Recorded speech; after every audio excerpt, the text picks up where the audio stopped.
मोदी यहां सीना तान कर खड़ा है। मोदी का दिमाग ठंडा है, ठंडा रहता है। मोदी का लहू गर्म होता है। मोदी की नसों में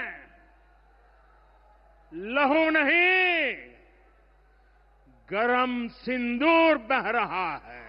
मोदी मोदी मोदी मोदी जी के मुंह से, खुद अपने मुंह से उनका नाम सुनना वाकई कितना आध्यात्मिक सुख है। शायद वो दुनिया के इकलौते ऐसे नेता होंगे जो अपने बारे में खुद ही तारीफ करते हैं, दूसरों को मौका ही नहीं देते हैं।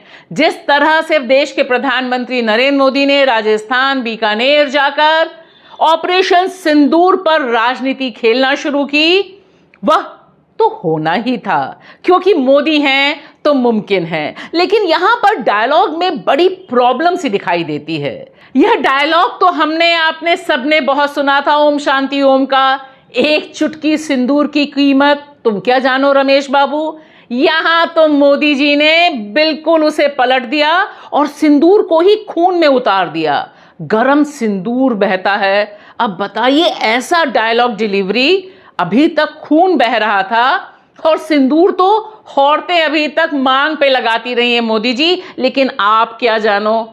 नेहा सिंह राठौर ने बिल्कुल सही कहा है। नमस्कार दोस्तों, मोदी युग में आप देख रहे हैं बेबाक भाषा पे दो टूक कार्यक्रम और मैं हूं भाषा, आपकी दोस्त। लेकिन यह सिंदूर और खून की बात छोड़ दीजिए मोदी जी। आज की तारीख में जिस तरह से बीकानेर पहुंचकर आपने ऑपरेशन सिंदूर को इतनी बड़ी सक्सेस और पाकिस्तान को नाक पर गिराने का दावा किया है, हमारा दिल भी चाह रहा है कि सब लोग आप पर यूं ही विश्वास करें। लेकिन याद रखा जाना चाहिए कि आज ही 1 महीने पूरे हो गए हैं। 22 अप्रैल को ही कश्मीर पहलगाम में आतंकवादियों ने भारत के 27 लोगों की जान ली थी, एक नेपाली नागरिक भी मारा गया था। और आज की तारीख तक मोदी जी, आप चुनावी रैली, आप यह सब भाषण करने तो जरूर निकल गए हैं, लेकिन देखिए अभी तक देश को पता नहीं है कि जो आतंकवादी मारने आए थे उनका क्या हुआ। और जब आपके ही विदेश मंत्री से एक विदेशी जर्नलिस्ट सवाल पूछते हैं तो वह यह जवाब देते हैं।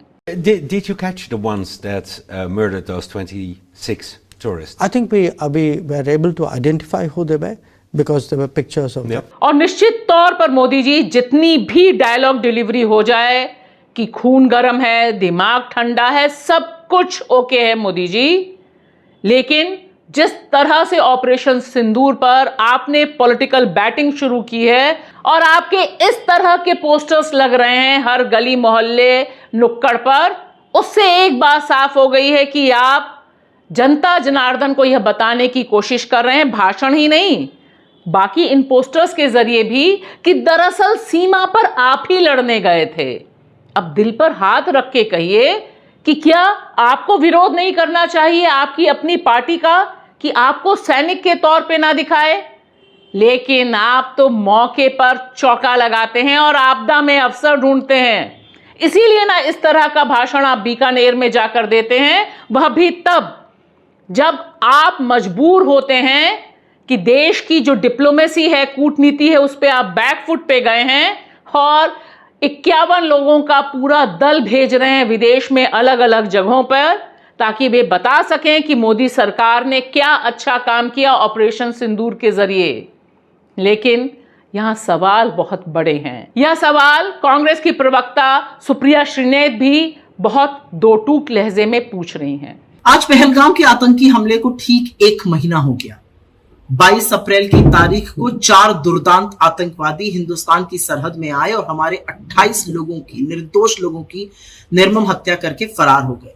ये हिंदुस्तान की सरहद में 200 किलोमीटर अंदर असलहे लेकर आए और उसके बाद ये कहां चले गए अभी तक नहीं पता है। लेकिन जब तक इन 4 दुर्दांत आतंकवादियों की हत्या नहीं की जाती है, जब तक ये मौत के घाट नहीं उतारे जाते हैं, जब तक इनको सबक नहीं सिखाया जाता है और नजीर नहीं पेश की जाती है, तब तक शहीद परिवारों को न्याय नहीं मिलेगा। आज सवाल ये है कि 1 महीने बाद भी ये लोग कहां फरार हैं, इनको जमीन निगल गई, आसमान में चले गए, ये कहां चले गए? इन 4 आतंकियों को पकड़ना पड़ेगा, इनकी नजीर बनानी पड़ेगी, जिससे कि इस देश के खिलाफ गंदी निगाह और सोच रखने वालों की रूह कांप जाए, और तभी शायद शहीद परिवारों को भी न्याय मिलेगा।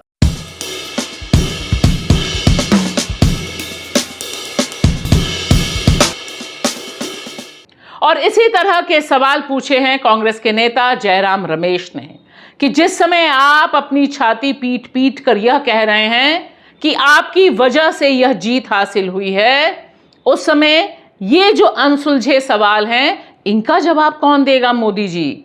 लेकिन दिक्कत यह है कि मोदी जी को जब जहां बोलना होता है बस वे वहीं बोलते हैं, और अब तो डायलॉग डिलीवरी बिल्कुल बॉलीवुड हॉलीवुड स्टाइल हो रही है। आप भारती का सेवक मोदी यहां सीना तान कर खड़ा है। और लाख टके का एक सवाल वह यह जो दुनिया आपसे सुनना चाहती है और जिस पर आप पूरी तरह से चुप हैं।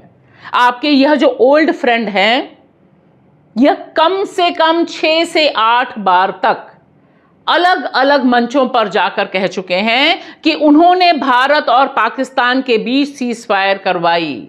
आपके ओल्ड फ्रेंड हैं मोदी जी। जब आप बीकानेर में इतनी मां भारती की बात कर रहे थे, एक जिक्र, एक फटकार कमबख्त अमरीकी राष्ट्रपति ट्रंप को भी आप लगे हाथ लगाई देते और कह देते कि ट्रंप अब चुप हो जाओ, यह सारा का सारा खेल मेरा है, मैंने ही पाकिस्तान को झुकाया। देखिए ना, यह पूरा का पूरा सीक्वेंस 21 मई तक यह शख्स हर जगह बोल रहा है कि उसने आपको मजबूर किया, पाकिस्तान को मजबूर किया और यह सीज फायर करवाई। On Saturday, my administration helped broker a full and immediate ceasefire, I think a permanent one, between India and Pakistan. I said, come on, we're going to do a lot of trade with you guys. Let's stop it. Let's stop it. If you stop it, we're doing trade. If you don't stop it, we're not going to do any trade. My administration successfully brokered a historic ceasefire to stop the escalating violence between India and Pakistan. And I used trade to a large extent to do it. I said, fellas, come on, let's make a deal. Let's do some trading. It was a very important process. We got involved with India and Pakistan. I think convinced them to let's have peace and let's go and make trade deals. And we talked to them about trade. Let's do trade instead of do war. And Pakistan was very happy with that, and India was very happy with that. I'm using trade to settle scores and to make peace. But I stopped that war. That was going to be a nuclear war, I think, or close. Very close. You were right there. Yeah. And now everyone's happy. In fact, I told my people, call them up. Let's start trading immediately because I'm a man of my word. We settled that whole thing, and I think I settled it through trade. We're doing a big deal with India. We're doing a big deal with Pakistan. तो एक तरफ तो इतने दावे हो रहे हैं, इतने डायलॉग्स दे रहे हैं मोदी जी आप, और दूसरी तरफ एफआईआर्स पर एफआईआर्स पर एफआईआर्स हो रही हैं। यह भोजपुरी लोक गायिका नेहा सिंह राठौर ने भी आपका क्या बिगाड़ा है और भक्तों का भी क्या बिगाड़ा है कि आप तो इतिहास ही कर रहे हैं। एक जिले से 400 एफआईआर हो गई हैं नेहा सिंह राठौर पर। वजह, उन्होंने आपसे यही सवाल पूछ लिया था जो अंतर्राष्ट्रीय मंच पर आपसे पूछा जा रहा है। ऐसी भी क्या नाराजगी है मोदी जी, जब आप मां भारती की कसम खाते हैं और जब आप ऑपरेशन सिंदूर का सिंदूर अपने खून में उतारते हैं, तब नेहा सिंह राठौर हिंदू ही लड़की है, उसको सताने के लिए आपकी पूरी मशीनरी इस तरह से क्यों एक्टिव हो जाती है? हालांकि जवाब तो उसने बहुत अच्छे ढंग से दिया है, आप भी सुन लीजिए और भक्तों को भी सुना दीजिए। औरत पे जोर दिखावे कैसा मर्दाना, औरत पे जोर दिखावे कैसा मर्दाना, साहब छोड़ दो ना बेटी बहुओं को धमकाना, साहब छोड़ दो ना बेटी बहुओं को धमकाना।